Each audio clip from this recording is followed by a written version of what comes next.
Watch this video of my brother Darrwyn McPherson explaining almost perfectly why men are not marrying American women.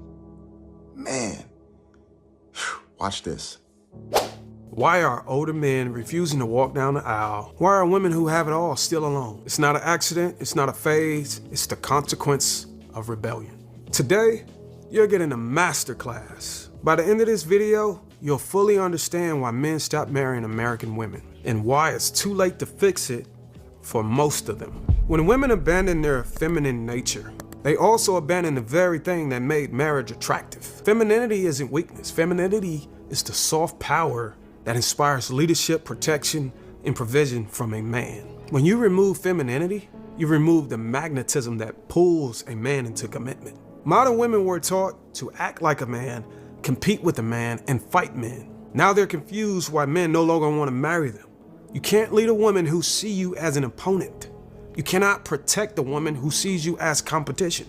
When a woman's spirit becomes combative, a man's instinct to cover her dies. Men aren't avoiding marriage because they fear commitment. They're avoiding marriage because they refuse to fight their own wives every day inside their own homes. Submission is no longer seen as an act of love. It's seen as a conditional trade deal. If you make six figures, if you buy me bags, if you give me a soft life, then I'll submit. That's not submission, that's extortion. Submission is not earned. Submission is chosen. If a woman waits until she receives everything she wants before respecting a man, she never respected him. She respected the benefits. Men finally figured it out. They finally understood.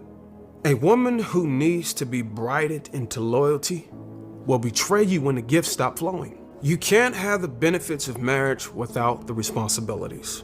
But that's exactly what modern women are trying to do. They want the ring, the wedding, the Instagram pictures, the honeymoon.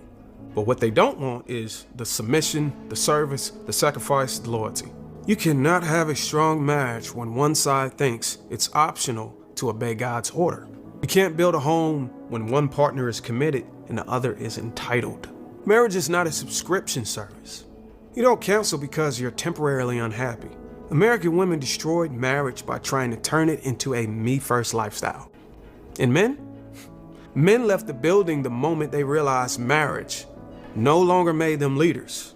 It made them sponsors. American culture no longer honors wives. It honors rebellion. Music, media, influencers, all telling women be rebellious, be independent, be boss babes, be sexually liberated. Marriage? That's seen as slavery now. When rebellion becomes a woman's identity, submission becomes her enemy. And no man marries an enemy. You can't build a life with a woman who celebrates betrayal. You can't build a future with a woman who despises order. The women screaming, submission is slavery, are the same women crying at 40 with no husband, no covering, and no legacy. They glorify rebellion. Now they're choking on the loneliness it produced. A man's marriage is the most expensive investment he will ever make. And in America, the return on investment is trash. Divorce rates are high. Alimony is weaponized. Child support is extorted. False accusations are normalized. Marrying the wrong woman isn't just emotional suicide, it's financial suicide. Why would a man risk half his life's work for a woman who doesn't even believe she needs to be a wife? Marriage to a rebellious woman is like building a mansion on quicksand. No matter how much money you pour into it, it's doomed to collapse. Good men finally understood. It's better to die single with peace than to live married and enslaved. Modern women are proudly independent until it's time to pay bills alone, raise kids alone, and die alone. They brag about not needing a man, being strong, doing everything by themselves. But their funerals are filled with regret, not grandchildren. God didn't design women to live and die alone. Independence was never the goal. Legacy was. When you reject covering, you reject family. When you reject family, you reject your own future. Men see the warning signs now. When a woman is addicted to her independence, marriage to her is not a partnership.